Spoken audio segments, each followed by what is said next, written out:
What's going on, everybody? Welcome to another edition of the Word On Woodward presented by Rehmann. Empower your purpose with Rehmann. We have a jam-packed show today, so we're not going to waste any time. You'll want to stick around to hear from Dan Dickerson coming up shortly. And of course, we'll have a headliner interview with Austin Jackson, former Tigers outfielder, later in the show. And of course, throughout the entirety of today's show, make sure you're putting your questions, thoughts, comments, and maybe even where you're watching from today in the comments. And we'll try to get to it throughout today's show. Right now, I'm going to bring in Art Regner, and we're going to get straight in to the big three presented by our friends at Chevy. The first thing we're going to talk about, Art, is the NHL playoffs. And I have to ask you, what the heck is going on with your Vegas Golden Knights? I have to say, I'm pretty shocked that Montreal has taken the 3-2 lead in that series. The biggest question will be, Art, are we going to see a game 7, or is Montreal going to take the series tomorrow night?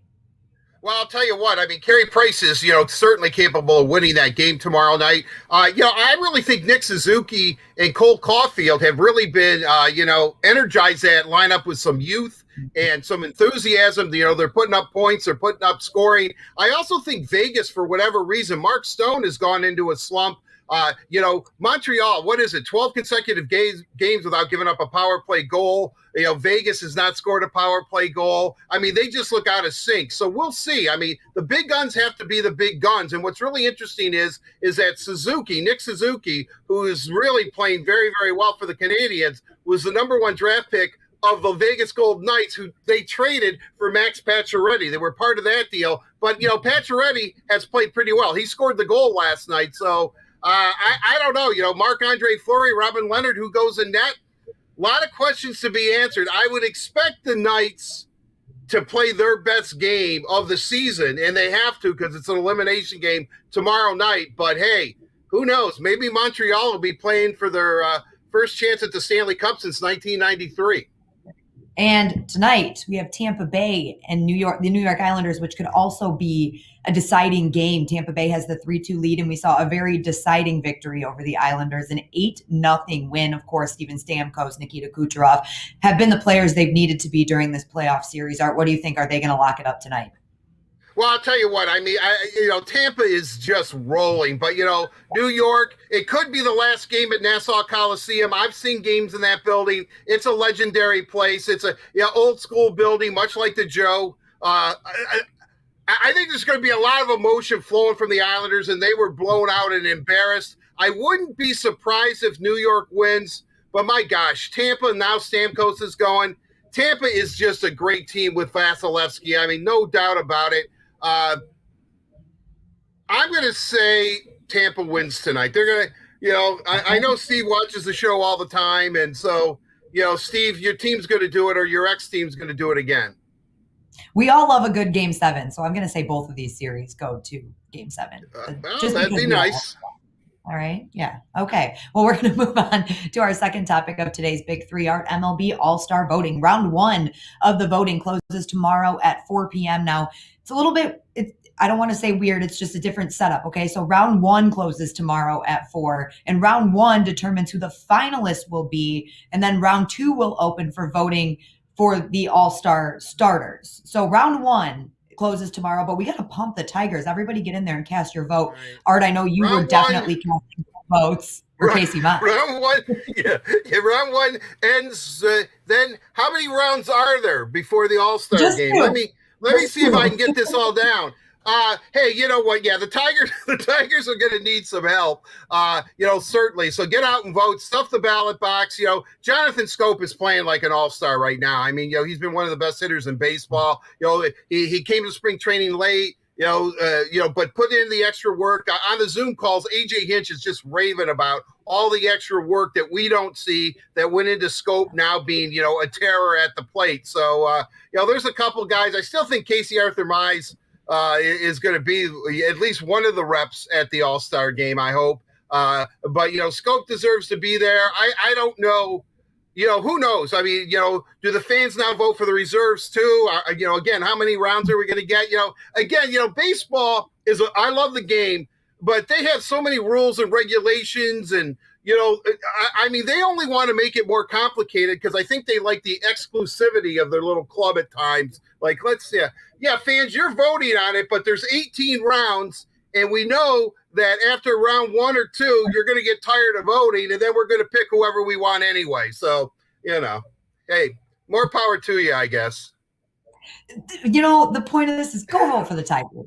All right, that's all we need to Right, be. well, That's all we want to get out of this. Vote for all of yeah, your yeah, Tigers players. We want to see yeah. them in the All-Star game. Vote for all your Tigers players, and then when you hit round 6, oh yeah, Detroit's in the Eastern time zone, but they should be in the Central. So I don't know. We may not be able to have any Tigers this year.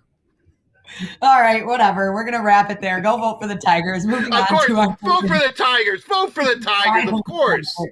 Of today's Big Three, we're gonna talk some basketball. Our Detroit Pistons they won the draft lottery last night. They are picking number 1 overall for the 3rd time in franchise history. We have had some notable 1-1 picks, including Spencer Torkelson and Casey Mize on the Tigers side of things. But how exciting is this? We suffer with the NHL draft lottery. We don't have much luck there, but we definitely have luck when it comes to the Detroit Pistons. So I'm excited to see what they do. There are a couple. Oh, wait, is that Art's? Is that your face, Art? Are you frozen? I did not freeze. I know I'm freaking everybody out. Oh my gosh, I'm going to carry this by myself. I'm just that surprised. My mouth was agape. Is that the proper word? A Detroit team won a lottery. Obviously the Tigers, because baseball does it right. Worst record gets the first pick. NFL, worst record gets the first pick. NHL, NBA, we have a lottery. So a Detroit team finally won the lottery, and I'm really happy. I like what Devin Scillian said. He said, maybe next year, if the Red Wings qualify for the lottery, and who knows what move Steve's going to make, maybe Ben Wallace should show up instead of Steve Yzerman, and maybe the Red Wings can win the lottery if they're in the lottery next year. I mean, yeah, I think it's great. I think it's exciting. And, look at how much, Mize and Torkelson have generated fan interest and enthusiasm. So whomever, if it's Cunningham or the kid from USC, whomever it is that the Pistons are going to draft, and that's what they need. And I think Red Wing fans, and that's why Red Wing fans, and I think Steve were so upset, they need a difference maker. They need their all-star. They need their piece to build around. And the Pistons are probably going to get it with the number 1 pick. Nothing against Lucas Rehmann, and Mo Sider could be the real deal. But when you're picking 6, when you should be picking higher or number 1, you need that generational talent. Right now, the Red Wings don't have it. That's why I'm really happy for the Pistons. I knew you were going to get on the Red Wings when we talked draft lottery because, of course, we're bummed. But be hyped about the Pistons right now, Art. This is a good thing coming to Detroit. Hey, we're getting the number I just 1 said it was a great thing. But I know, followed up by if there was one man who was angry last night that the Pistons won the lottery, or at least disappointed, it was probably Steve. Like, what the hell? What's going on here? Yeah, but he was happy. Well. I mean, he called Troy Weaver. I'm sure he called Troy Weaver and said, "Hey, way to go, buddy." But it's like, hockey gods, where are you? They'll be there eventually. Hopefully, we won't be always picking in the lottery. So that's the next. But congratulations to the. That's great. Hey, they're going to get a named player. They're going to get a big name player that the rest of the league's going to be aware of. Good for them. I like I actually like even your Lions, Daniela. I kind of like what all the Detroit teams are doing and how their rebuilds are going. There is light at the end of the tunnel for all 4 of our professional major teams. I love it. And that's where we'll wrap up the Big Three for today. A big thank you to Chevy for presenting the Big Three. Chevy cares. That is why Chevy Clean dealers are committed to using enhanced vehicle cleaning measures with CDC-approved cleansers before delivering your vehicle after purchase or service. So when you're ready, you can find new roads with confidence. Earlier this week, the MLB decided to enforce a new rule, and Carly Johnston was able to catch up with Dan Dickerson yesterday to talk about that new rule and its implementation. That's right. Dan Dickerson joining me today for Catching Up with Carly, presented by Meyer. And we're going to be breaking down the new foreign substance policy and enhancing its enforcement of the rules that prohibit applying foreign substances to baseball. This is what we'll be talking about. So this is something that's been going on, a rule that's never really been enforced. Dan, why now? That's a great question. because, it's like, well, this has been baseball's dirty little secret. No, it's never been a secret. I mean, this has been going on forever. There are literally guys in the major leagues who've been in the major leagues for 10 years, and they have never thrown a pitch without getting something to use a grip. Here's the problem. The reason it's being enforced now, so for a long time, the idea was, hey, if pitchers are just trying to get a better grip, we as hitters don't mind that because we don't want, there are days when that ball feels slick, especially cold days. But talking to pitchers, you understand it's warm days too, when they get really sweaty and suddenly they need something to give them a better grip. So for a long time, for decades, hitters have been okay with that. And one of the more common things to use was a little sunscreen on your arm. Rosin bag goes on the sunscreen. It makes it a pretty sticky mixture. It sounds very benign, right? But baseball knew this, and baseball was okay with this. So we've been going along, and pitchers have, many have used that. They use other combinations, obviously.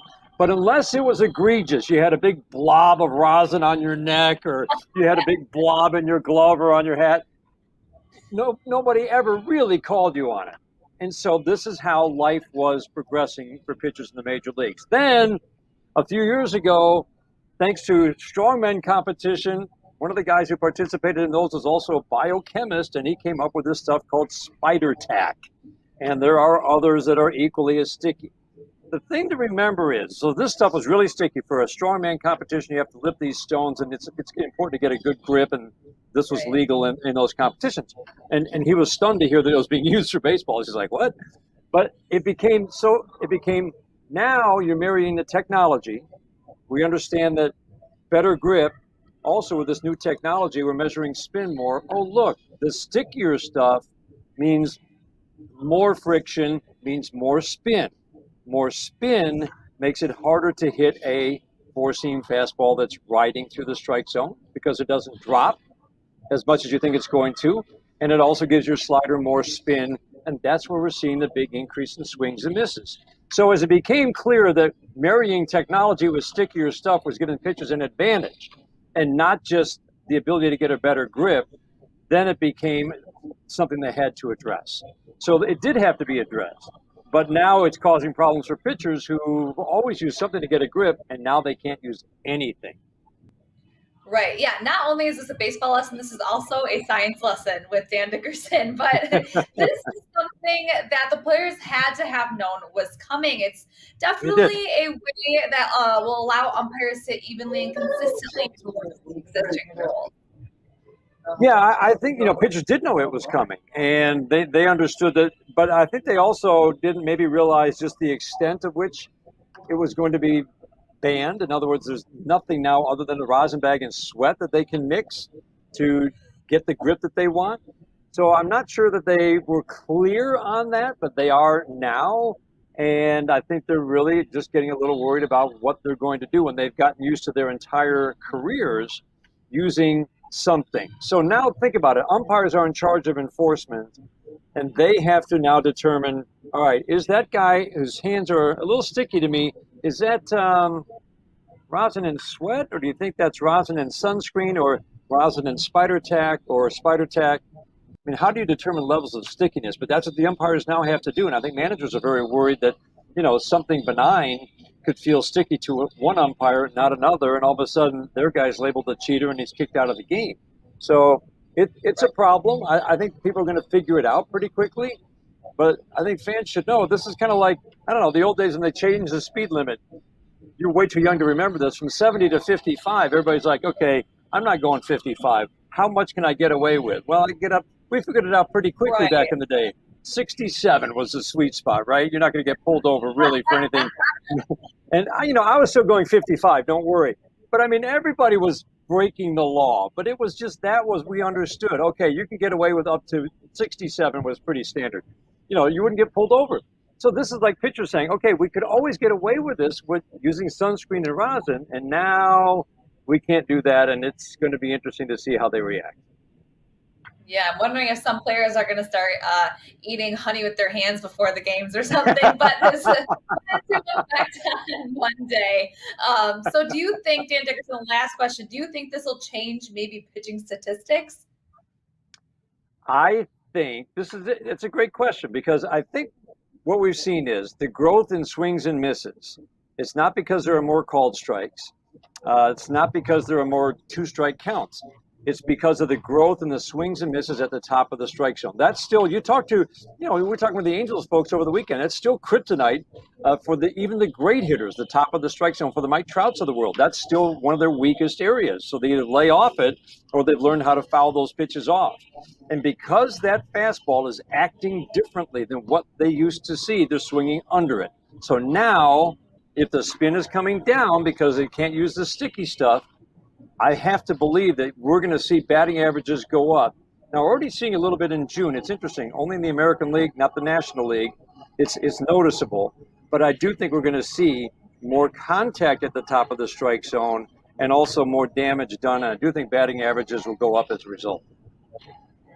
Very, very interesting. Well, we will see what happens. Again, it went into effect on Monday. So, Dan, thank you so much for breaking it down with me. It was a little bit of a science class mixed in with baseball lessons. We need Bill Nye here. Right. Bill Nye, the science guy, Dan Dickerson. Well, thank you so much again for taking the time to explain it on Catching Up with Carly, presented by Meyer. Thanks, Carly. Back to you, Daniela. Thank you, Carly. And should I start calling him Dan Dickerson, the science guy? I know it doesn't rhyme, but I love it. That was great. Great to hear from Dan. Some good insight there on the new rule that is now being enforced in Major League Baseball. With that being said, we're going to move on to Brush Street Beat, presented by our friends over at McLaren Healthcare. And of course, Carly is going to join us for this segment as well. And we're going to talk about the Tigers last night, a deciding 8-2 victory. So it was a lot of fun to watch. We saw Tarek Skubal on the mound. So we'll start right there. Carly, what did you think of Tarek Skubal last night? It's just been really exciting to watch these young pitchers. Let's be honest. We see Tarek Skubal, Casey Mize, and Matt Manning tonight, but Tarek Skubal last night. I mean, he played outstanding and he was pitching really well. He was getting a lot of strikeouts. I was at the game hosting. So it was really exciting to see him be able to step into his own. He's someone who's been playing pretty well this season. And, just to be able to learn and grow throughout the season in the major league at such a young age, I think is astonishing. So props to Skubal. I think he played really well last night. And, I mean, you can only go up from here, right? I mean, he's not going to get, I guess you could, but he's not going to get any worse. He's only going to get better. He's learning, as I said, from doing. So I'm excited to see what Tarek Skubal can do as we continue on the season. Couldn't agree with you more, Carly. And as mentioned, all three of the young pitchers that are up right now, it's a lot of fun to watch them progress and continue their career. And who knows, Matt Manning, he may not have been here if it weren't for some Tigers injuries. So there was a little bit of a bright spot to the injuries that we saw to the Tigers pitching staff. But good to see Matt Manning, Skubal, and Casey Mize, of course. Art, you mentioned Jonathan Scope, and Jay Hinch has been raving about how well he's playing, and rightfully so. Last night, he had a 3-run shot, and he just continues to impress at the plate. He's got to be the most consistent Tiger when it comes to batting so far. Well, right, and let's not forget, he's playing first or second base, and he's not really, a first baseman. So there's, it took a lot maybe for him to adjust. I mean, he is just a great hitter. I know in the when Double D and I did our MVPs or whatever at the start of the season, or maybe their most consistent hitter, I went with Jonathan Scope because, he has a track record of being able to do this. And once he gets hot, he seems to be one of those players that stays hot. I mean, certainly they cool off, but you're not going to see a 0 for 25 or anything like that. I mean, he's got it down. He's got his swing down. He does a lot of extra work in the cage. So, I mean, I was really, really impressed with him. But don't forget, Jake Rogers lugged out another triple last night. So, and I mean, the guy looks slow when he runs, but he must be motoring. And then our buddy Akil Baddoo. I mean, Baddoo's hitting 270 right now. And remember, he started off hot, then he went down, and everyone was saying, oh my gosh, well, here it is, one-hit wonder. Now he's like under 200, and now he's back up to 270. That kid's going to stick. I mean, that's so, there's some good things happening with the Tigers right now, and, I really like it, and it's led by Jonathan Scope and those young arms that they have in the starting rotation. Carly, Art mentioned Jake Rogers, and we saw his RBI triple, but he also had a 2 RBI double earlier in the game. So definitely someone that's been impressive. Yeah, that's a new career high with 3 RBI for Rogers. And, this is something really exciting that we see out of him because he wasn't playing so well offensively beforehand. So to see him be able to get a pair of extra base hits last night was outstanding. Seeing that mustache man running those bases was really a delight. The Detroit media caught up with him after the game to see what he had to say about his gameplay. Yeah, it was good. It was good. Wasn't just me. Guys up there, hitting like crazy, having great at bats. Guys bullpen did a great job. Scoob did a great job with what he had. That's all you can ask for. So, I'm happy with what I did. Put a couple barrels in there and found a couple green grass balls out there. So it was good.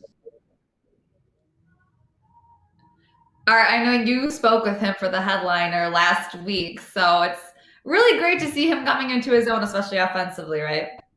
Right. Well, that was always it. As we talked about last week, there was no question that he is a major league catcher, quality catcher, much like Derek Hill's a center fielder. He just needed to pick it up with the stick, and he really, really has. I think he's finding a comfort level. He has all his buddies now on the team, guys that he came up with through the Tiger system. I just really like it. But I really want to say, watching Jake Rogers every time, and I try to be on as many Tiger Zooms as I can possibly be, which now is like all the time.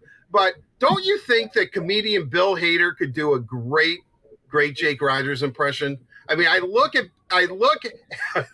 Jake Rogers, and I think you put a mustache on Bill Hader, let him comb his hair back a little bit, put on a cap, and I think it would be kind of hilarious because Jake Rogers is a character. He's a character. He keeps that team loose. He has a great thing with AJ Hinch going on, and as long as he can keep hitting, and then he and Eric Haas together, the Westland product, the local kid that everyone's rooting for, the Tigers catching situation, which looked really up in the air during the offseason. We talked who's going to catch.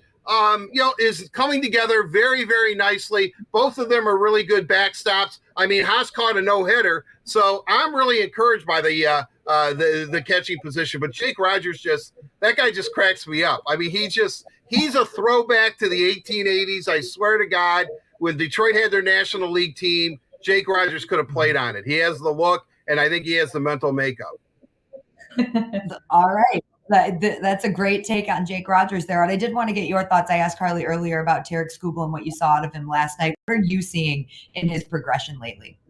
Well, I think what we're seeing with him and Casey Mize last year, when they didn't have their best stuff or pitch wasn't happening, they weren't able to battle through it. They got a little frustrated, and then before you know it, they were out of the game. The Skubal didn't probably have his best stuff. He had 4 strikeouts in 4 innings, but, you ask him, he probably wanted 8. I mean, they always want more. That's what you like about these guys. That's what a pro wants. They want more than that they were able to give maybe out on the field. But he was able to battle through it, and that's what I really, really liked about Skubal. I'm sure he's heartbroken, as many Tiger fans are, that he came within one out getting the victory. You have 5 innings, and he did not get the victory. If he could have got through that 5th inning, he pitched 4 2/3 innings. He didn't get it, but he gave his team a chance to win. That's what I like about these young pitchers. Is the chance this year with Skubal and Mize. Last year was a great experience for them because now, they don't have, the stars in their eyes. They're professional pitchers. They're major league starting pitchers right now. They can battle through it even when they don't have their best stuff. Great answer, Art. I love it. Tarek Skubal, Casey Mize, and of course, we are going to see Matt Manning on the mound tonight for the Tigers. That for Brush Street Beat presented by McLaren Healthcare. And now, as I mentioned, we are going to see Matt Manning on the mound today for the Tigers. I keep forgetting that it's a day game. So we're going to get into Bet You Didn't Know, presented by PointsBet Sportsbook, official gaming partner of the Detroit Tigers, the Detroit Red Wings, and Little Caesars Arena. The Tigers are looking to make it 2 in a row against the St. Louis Cardinals today. And again, Matt Manning making his Comerica Park debut. The home crowd is going to be very excited to see him. Art, what can we expect to see from Manning today? Well, last week they asked me what the expectations were, and I said go 5 innings. Just give the Tigers 5 innings. Their bullpen was taxed and all that. Guess what? Against the Angels, his home state, he's in California, in front of, legions of fans of his. He went 5 innings. He only gave up 2 earned runs. He looked really, really good. He didn't look daunting. You can tell his dad's a former basketball player. Look at those long legs on that guy. Woo! Gets a lot of power on that fastball. That's why it's his best pitch. But with all that said, we saw growing pains with Mize and Skubal last year, as I talked about. I would say today, what I would like to see, even though the fastball is his out pitch and he threw it 70% of the time against the Angels, is maybe mix up his pitches a little bit more. Because major league hitters, even though you have a great fastball, they can time it, they can sit it. Most major league guys can hit a fastball. I mean, location is big on it. So I would think keep them off balance today with some sliders and a little more curves. Don't throw the fastball 70% of the time. And also, just a real side note here, real quickly. He's pitching today against Dylan Carlson, who's also from California, and he played Little League Baseball in California with Matt Manning. So these guys know each other since they were, little dudes, and and they're facing each other. I don't know what the odds are. We hear about brothers all the time facing each other or playing on the same team, which makes sense because they live together. So if they're going to play baseball, they're probably going to be on the same team. But seeing Carlson and Manning go at it, I think that's going to be really, really cool. Who knows? Maybe there'll be some trash talking, or who knows? Maybe Carlson will say, "Hey, I know he's got sticky stuff. You better check him up," or just all kinds of stuff. Who knows? I'd like to see that dynamic, but hey, the Cards are struggling a little bit. But what else can we expect to see from the Cards there, Carly?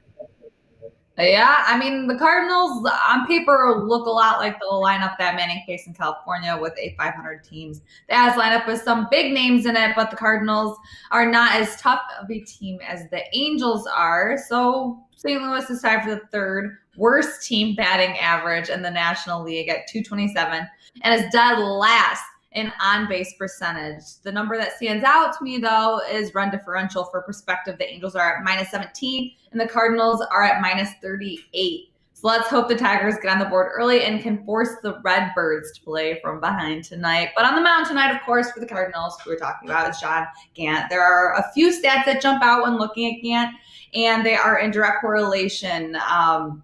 The first is that he leads MLB in walks with 44 in only 61 2/3 inning pitched. Because he gives up so many free passes, he has only pitched, into the 6th inning in 4 of his 13 starts. So the Cards bullpen has been good, but it makes you nervous if you're manager Mike Schilt and you used 5 relievers the night before. So we'll see what can happen, but offense is pretty good. Yeah, I mean, definitely something to keep your eye on there, though. And our Tigers have been playing really well. And we'll take a look at the lineup before we wrap this up. As mentioned, Matt Manning will be on the mound tonight for the Tigers. We talk about Jonathan Scope, who will be at first base today, So he'll be in that first base slot, which has been really the carousel for the Tigers this season. Everything else looks pretty normal there. You've got Nomar Mazara in right field, and Jake Rogers will be catching again. So it looks like it'll be pretty similarly the same lineup as before. Again, Matt Manning starting on the mound. We will get this game starting at 1:10 p.m. today. So right after the Word on Woodward is over at noon, make sure you're going over to Bally Sports Detroit to catch all of the pregame coverage. And we'll wrap Bet You Didn't Know right there. A huge thank you to PointsBet Sportsbook for presenting Bet You Didn't Know right here on the Word on Woodward. It pays fast. It pays to be fast. PointsBet, an official sports betting partner of the Tigers, gives you better odds, bigger payouts, all in a fast and reliable sportsbook. Download the PointsBet app now and use code WOW2K to get 2 risk-free bets up to $2,000. Gambling problem? Call 1-800-270-7117. And all the Tigers fans out there, tickets for the remainder of the Tiger season are now on sale and starting at just $10. The park is open to host full capacity and just released their giveaway schedule starting with Friday when the first 10,000 fans will be nabbing a Nico Goodrum bobblehead courtesy of Comerica Bank. Tickets are available at tigers.com/tickets. And now we're going to switch gears a little bit here and talk about the Red Wings. We'll get into Downtown Hockeytown presented by Labatt Blue Light. Of course, Carly is still joining us. You guys, I have to apologize for my voice today and my stumbles. I'm not going to lie. I went to Nashville last weekend and, the live music, you're just yelling. So my voice is sounding a little terrible. I had a bad shot party with it's tough to recover. I get it. I'm getting there though. It's Wednesday now. I'm getting there. We'll get into talking about the expansion draft too, though. So that's coming up very shortly, July 21st. And obviously the entry draft is on July 23rd. So what we're going to talk about today is really who are the Red Wings going to protect? I'm going to give both of you what I think it's going to be, and I'm going to let you either agree or disagree with me. Okay. So for the 7 forwards, here's what I think: Larkin, Bertuzzi, Vrana, Fabry, Zadina, Rasmussen, and Ernie. And then defensemen, this is where it gets tricky. So I'm interested to see what you guys think. Hronek, Chalowski, and Lidstrom. Carly, I know I just threw a lot of names at you, but what do you think? I couldn't agree more with the forwards. And the defensemen, I agree wholeheartedly with Hronek and Lidstrom. I don't know about Chalowski. I'm on the fence with him. I mean, just watching him go up and down throughout the years, and I don't know if they're so confident in him that they'll protect him, but I completely agree with you with the forwards. I think that's a no-brainer. Just that's like our core forward group. But I don't know. Defenseman is tricky. Art, I feel like has a lot to say because I can see him shaking his head and muttering to himself. Wait, what about Troy Stetcher, Art? That's the one. That's the name I wanted to throw out there because he's in an interesting situation. Well, he only has a year left on his contract, then he's an unrestricted free agent. So, I mean, if you lose him next year, you lose him. I think the Red Wings feel good about their young core of defensemen. They've signed a lot of guys, and that I always call him Owen, Wyatt Newpower, the guy that they signed from the Cleveland Monsters, who played against the Grand Rapids Griffins like 9 times. That's a guy to really watch for. He could be the surprise of training camp this year because Mo Siders made the team. I am under the impression, and I could be wrong, but I think Zadina does not have to be protected. I think that he's exempt from the protection list. I think he's actually, because I like what you said. Grice is the goaltender for sure. Oh, yeah. Lindstrom, Hronek, and Chalowski for sure. I would say the only forward that I would put in there and take Zadina out if he's exempt is Giovanni Smith. I would put Giovanni Smith. I would protect him. I thought it was, what would make Zadina not have to be protected? I think it's his draft year. I could be wrong, though. I mean, they change it up all the time. I thought that Zadina was exempt, but he could not be. And, if that's the case, then I think that your 7 forwards you're absolutely right. That's exactly who it's going to be, unless Zadina's exempt. And just another note for everybody listening, the unrestricted free agents, if they are not signed by the day of the expansion draft, then they do not have to be protected. So we've been talking about a lot that July 22nd will probably be a really busy day for the Red Wings. There's going to be a flood of unrestricted free agents signed. Teams are going to be the teams that want to sign their unrestricted free agents, like Luke Glendening. Welcome back to Detroit on July 22nd, my friend. Maybe Mark Stahl too. And we'll see. We'll see what Steve's going to do about. There's still some question. Will they sign Bernier? I think we expect. Breaking news. I thought I was right about this one. I thought I was right, but Zadina does have to be protected because of the amount of games that he has played. Oh, okay. Well then, yeah. I like your 7 forwards. I wasn't sure about that. I wasn't sure about that. I wasn't sure So- because I know some guys have not played enough games and now they're unrestricted free agents G6s. A couple of guys are that way so, there's all kinds of things going on. I wasn't sure about Zadina or not. Okay, well, Carly, let me ask you protected. this question because Art made a good point about Giovanni Smith. I think he's somebody that the Red Wings do like. He just hasn't really cracked the NHL lineup yet. Him and Adam Ernie. Do you think Adam Ernie definitely has the edge? I would say yes. I like Giovanni Smith. He's a young guy, but Adam Ernie is not much older. He's only, I think, correct me if I'm wrong, 24, 25. So he's still pretty young, and he had such a breakout year with the Detroit Red Wings this year. And we know that Steve Yzerman likes him because he wouldn't have brought him over to Detroit from Tampa Bay if he didn't. So I really do think Adam Ernie deserves protection because, as we know, I was an Adam Ernie fan all season long. So I'd love to see him back. All right, I agree with you there. Well, we'll wrap it there. We'll have a lot of coverage leading up to not only the expansion draft, but of course the NHL entry draft, which is on July 23rd. That does it for Downtown Hockey Town today. Make sure you're staying tuned to Red Wings social media for more draft and expansion draft information. Labatt Blue Light presents Downtown Hockey Town, Labatt Blue Light, refreshing Canadian Pilsner. Visit your local retailer when safe to pick up some Labatt Blue Light. And now it's time to answer some of your questions. We're going to get into the mailbag delivered to you by Little Caesars. And today it's just Art answering your questions. So if you were expecting a Dan Dickerson or a Ken Kale, I apologize. You get just Art today. So that's okay, though. We love Art. So we'll get right into your first question, Art. This one is from Josh from Royal Oak. And he asks, do the Wings make any trades this offseason? If so, when would they look to pull the trigger? I would say that they're either going to pull the trigger on draft day. They might, whether trading picks or not, or moving up or moving down, depending on how the draft board starts to play out. So those first 5 picks will be interesting as far as how those 5 players that are going to be picked before Detroit, how Detroit had them slotted. And, maybe the guy that they've always targeted is going to be at number 6 because it's going to be wide open. And then I would say that, after the free agent period, I would think that if Steve takes on a veteran contract, but I don't think, the protection list is what we just talked about is the big thing going on here, is that I don't think they're going to make any moves till after Seattle drafts their team.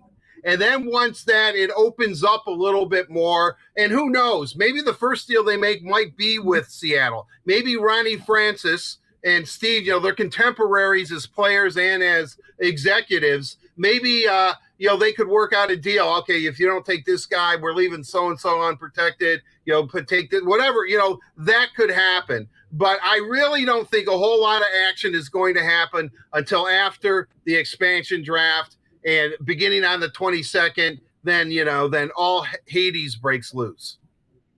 All right, it's interesting that you mentioned them working with Seattle and general managers. We've talked about this on the show too, are not going to be as tricked, if you would like to use that word, when it comes to the expansion draft. I think they're definitely going to be more careful on what they're doing and the trades that they're making, and probably more involved in trying to get a better grasp of what Seattle's trying to do.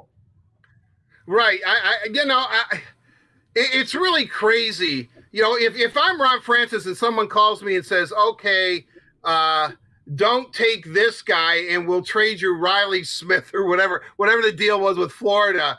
I'm thinking to myself, okay, maybe, but I'm thinking, well, wait a second.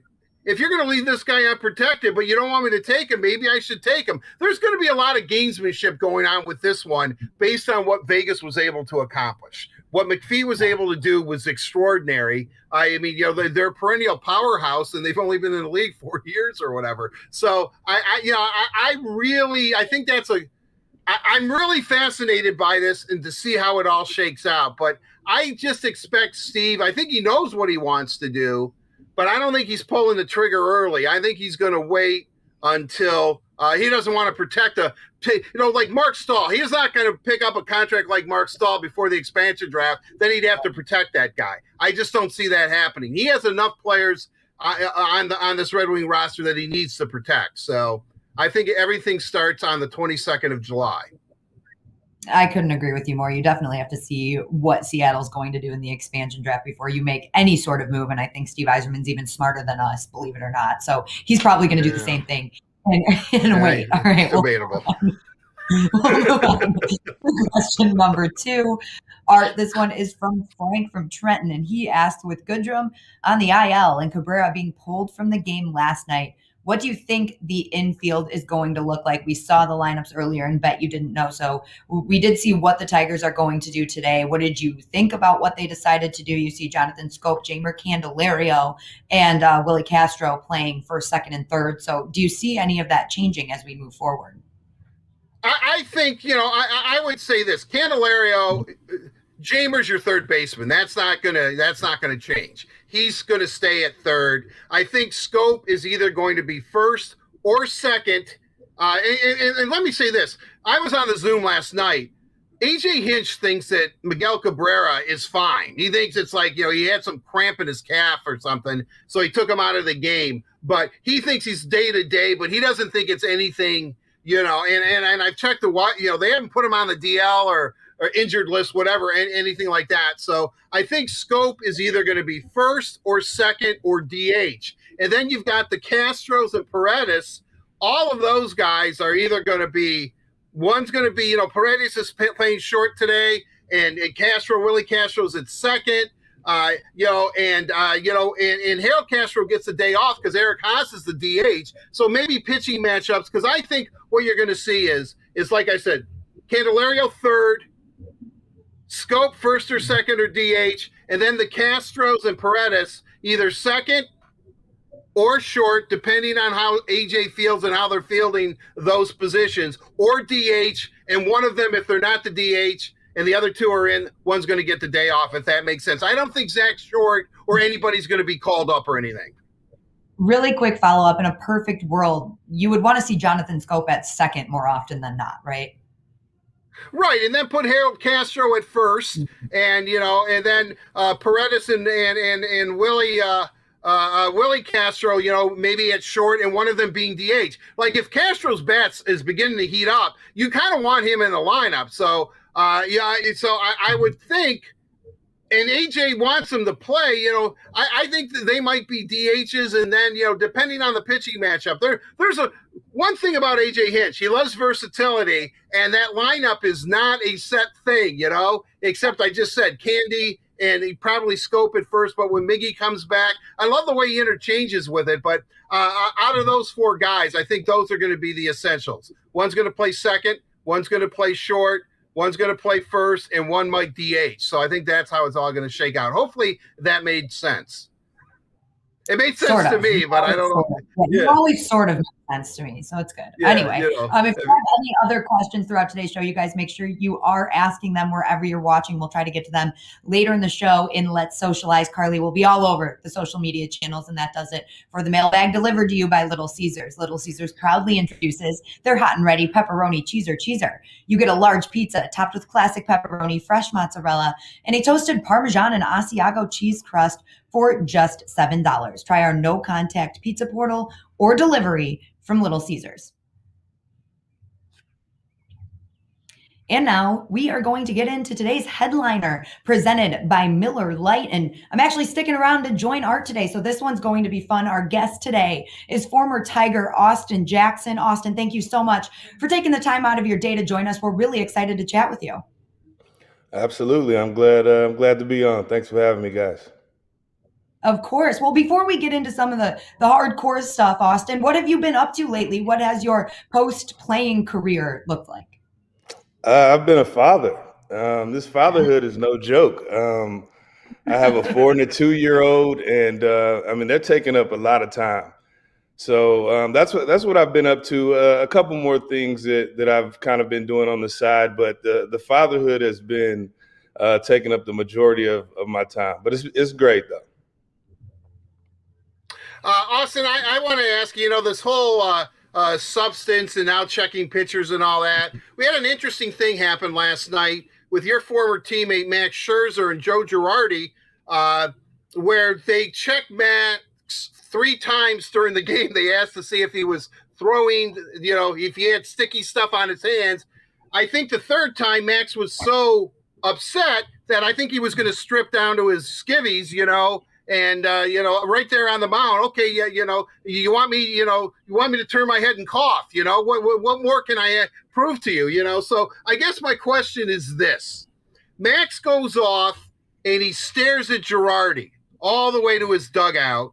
And then Girardi comes out wanting to fight Max, like, hey, you're questioning my manhood or whatever Girardi's thinking. They kick him out of the game. You've played with Max. He's got great control. Do you think maybe the next time he starts against the Phillies, that does his control great enough where you think he can throw one into the dugout and hit Girardi and say, hey, look, you took my sticky stuff away. My control's all over the place. I mean, what's going on there? What do you, seriously, what do you think about that? Because 3 times seems excessive to me, and it's almost becoming an absurdity. So the whole thing, are you glad they're cracking down on pitchers? You're a hitter, but, what do you think? I mean, this whole thing is getting out of hand, obviously, but I think that the way that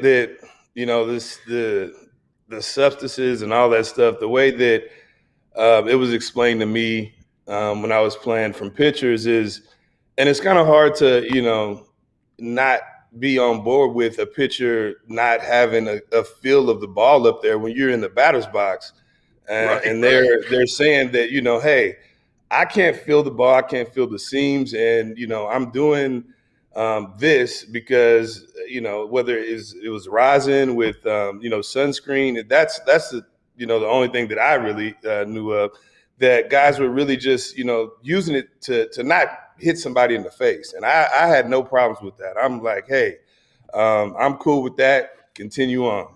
So but I think that it probably got out of hand some way when there was no way to really police this, at least at the time it wasn't. And guys at some point figured that hey, I'm able to kind of manipulate maybe my pitches, get a little bit more break, this whole spin rate thing.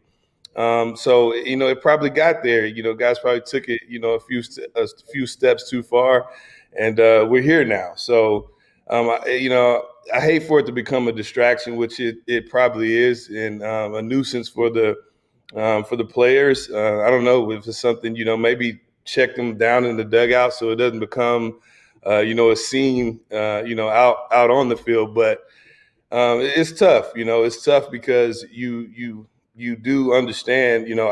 I can lick my fingers in the outfield. I can maybe go, touch my bat to get a little grip. But I'm not throwing anywhere from 25 to 100 pitches. I'm not throwing that ball that many times. So, where do you kind of draw the line with that? I don't know. I don't want to get hit in the face. You know what I mean? So, right. It's one of those things. It's kind of tough. Like I said, it kind of got out of hand. People, guys probably, like I said, started to see that, hey, this can, I could potentially do more things with a different substance. So, but hopefully, I think it also too it put MLB in a position to where hey, we have to do something about this. So I don't think it's over. I think we're going to be hearing about this for a little bit. It's never over. And hopefully they can figure out how to be consistent with it. I think that's the biggest concern, is how does each umpire try to be consistent with the rules and follow those rules to the best that they can. But Austin, one more question about this and we'll move on. I do want to ask you, we know the perspective of pitchers, it's going to affect them greatly. How do you think it's going to affect hitters? Are they going to be able to hit pitchers easier? Is it going to be tougher? Or do you think they're just going to be getting hit with pitches more? That's tough because, I think that really, unless you really knew how much that substance is really helping the pitchers, I think it's going to be hard to tell because you don't really know who all was doing whatever. So I think it's one of those things where time is going to, you're going to tell with time and then policing this, because like I said, it's you don't know who all was doing it. We don't know what all it actually does. But like time will tell, and you'll see either more guys getting hit, or hitters, hitting pitchers maybe more. I don't know. I don't know where this goes. So I'm curious to see though. Austin, first of all, I want to tell you I love the beard. It's a very good look on you. I really do like it. This is a strange question because I was at Lions training camp when you were traded, and it made the news and all that kind of stuff. They was in the David Price deal. If you went to Seattle, till this day, you were actually in the game, and they took you out of the game in the middle of an inning. You're out on the field. What was that experience like? I mean, because did you know you were about to be traded? Did it come as a shock? I mean, what was going through your mind? Because it's really one of those extraordinary moments where a guy who's, you're in the Old English D, okay, let's go, and boom, before you know it, hey, come on out. I mean, did it catch you by surprise?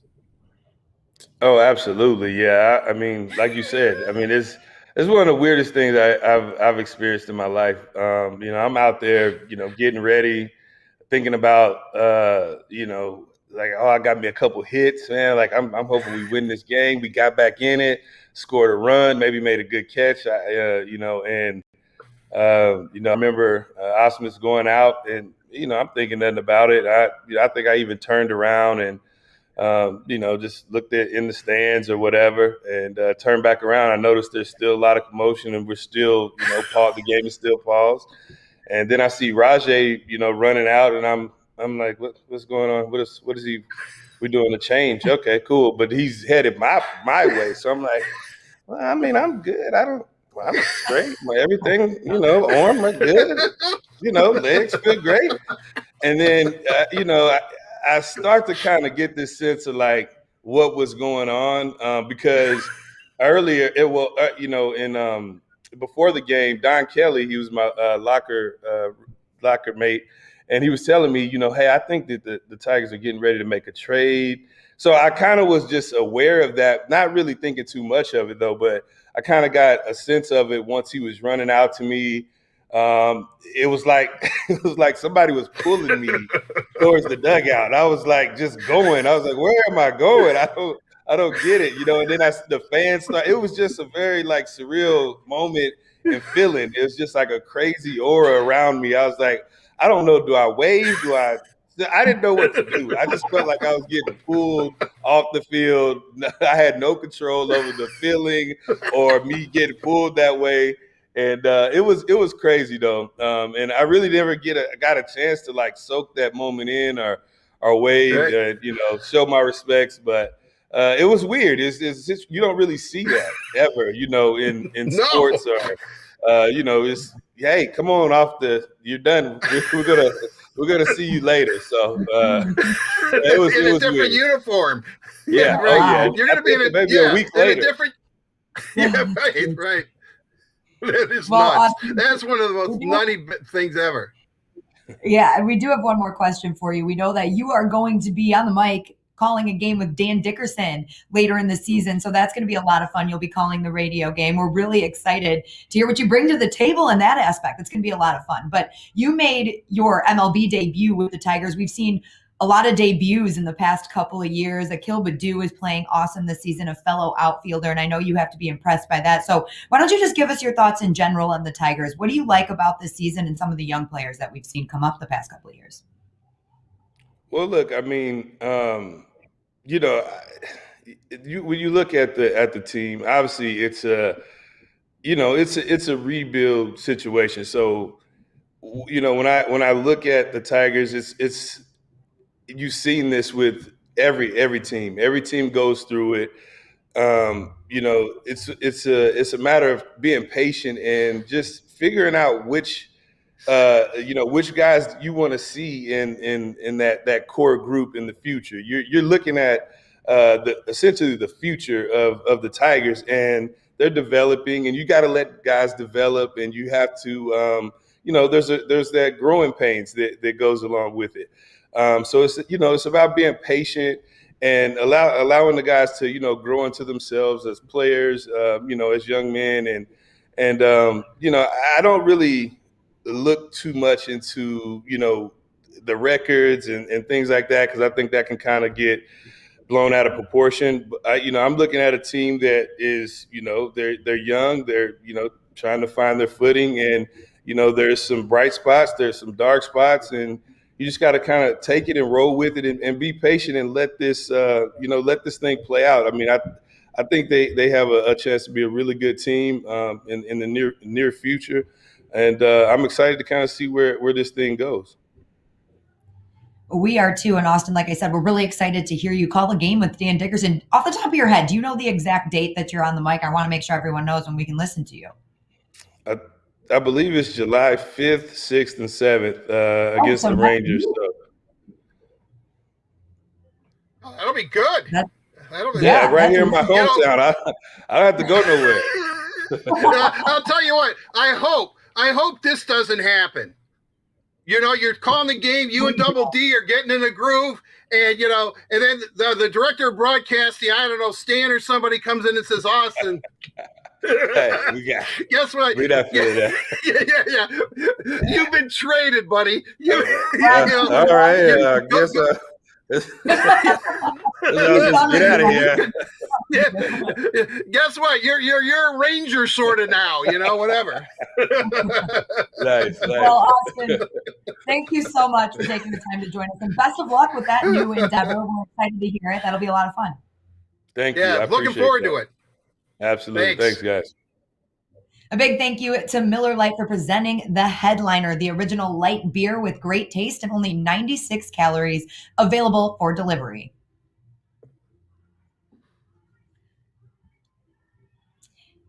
And now it's time to get into Let's Socialize, where Carly has been all over the Red Wings and Tigers social media channels, finding your thoughts, questions, and of course, anything great that we've missed in the social media world since the last show. So Carly, what do you have for us today?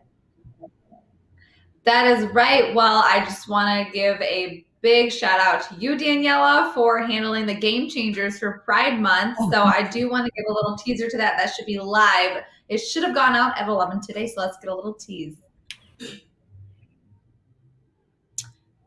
I lied. So you're just going to have to go watch the whole thing on Tigers and Red Wings social media. You have to see a whole 15 minutes of me, not just a minute.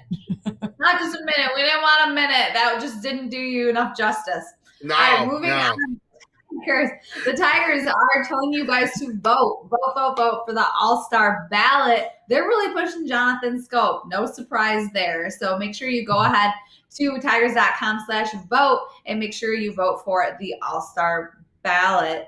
So now I'm hearing that we do have the Game Changers video because Daniela, I know it's always weird watching yourself on camera. So we wanted to make sure that you were able to see this one little minute tease of your Game Changers interview. What kind of changes have you seen and what progression have you seen towards inclusivity?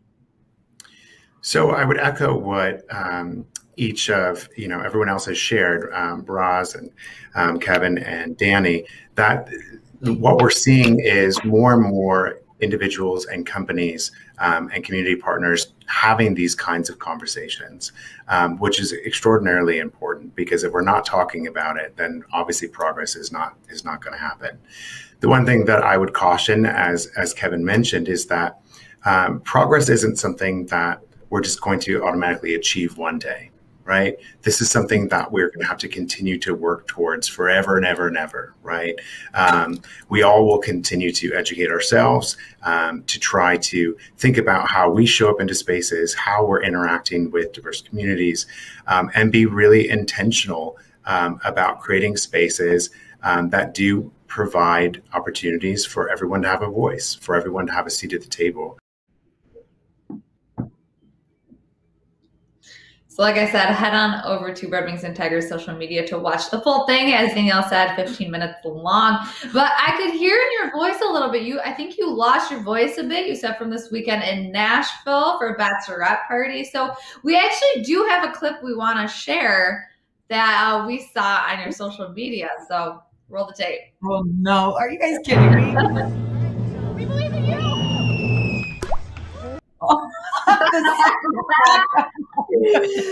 So, Daniela, I mean, what The audio is the best part, but they're Yeah, that playing was it. great. Danielle with the cliff dive. Were you a little nervous going through it?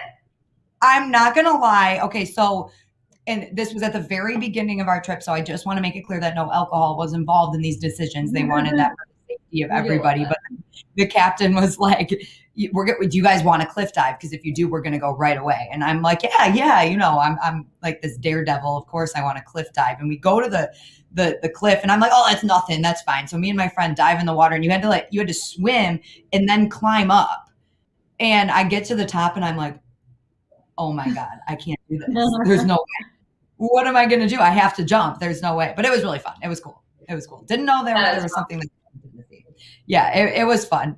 It was high though. I was remember that. I think as soon as you posted that, he sent me this and said, "Can we use this for Let's Socialize?" So it's been in the works for a while now. You notice too, my arms go up, and you want to know why that is? Because they told me pencil. Make sure you're penciling so your arms didn't smack. And I couldn't keep my arms. So they started going like this in the midair, and I was like, "Whoa!" That's still a there was a little too much splash in your feet, but you know where you almost did a back smacker. It looked like you didn't go in straight. I thought you were going to smack on the back. There's a reason I didn't want to go in dead straight, but we'll just skip that reasoning. Well, yeah, you know, it was a nice dive though. Before we wrap this, we're all going to rate her jump. Daniela, I'm going to give you an 8.5. Okay, I'll take it. I'll take that. I'm sorry, I got to go 6. I mean, it's what would yours look like? You deserve more than that, Daniela. Mine would be very little splash. That's the key to diving, and just too much splash. Look at that. Oh man! Hey, do you have a bruise on your lower back? I mean, that seemed to take the brunt of the water. My friend got a bruise. I did not have a bruise. Oh, right. Yeah. I mean, it was nice, but all right. I'll modify it. 6.5. 6.5. The splash. Too much splash. Too much. All right. Too much splash. You got 7.5. You're going to the Olympics. Congratulations. I give myself a 10. You're going to be on NBC's swim trials tonight. There we go. Can't wait to see it. Oh, yeah, that would be great. That would be great. All right. A big thank you to AAA for presenting Let's Socialize. AAA says thank you with free roadside assistance for first responders and healthcare workers fighting to defeat COVID-19. You protect us by going to work every day. Let AAA protect you on the way there and back. We have come to the end of another edition of the Word on Woodward. If you missed anything on the show today, or of course any of our past shows, you can catch up on the Word on Woodward YouTube channel. And of course, listening to the show as a podcast on Apple Podcasts, Google Podcasts, or Spotify. The Tigers take on the Cardinals in just about an hour with Matt Manning making his Comerica Park debut on 97.1 The Ticket and Bally Sports Detroit. We'll be back with the Word on Woodward, and we'll bring it back to you on Wednesday, July 14th. We're going to take a little break for the holidays, so we all hope that you enjoy your 4th of July, are able to take some time away from work and enjoy, hopefully, some nice weather. So we'll see you on July 14th at noon on Detroit Tigers and Detroit Red Wings YouTube, Facebook, and websites. Thanks for watching.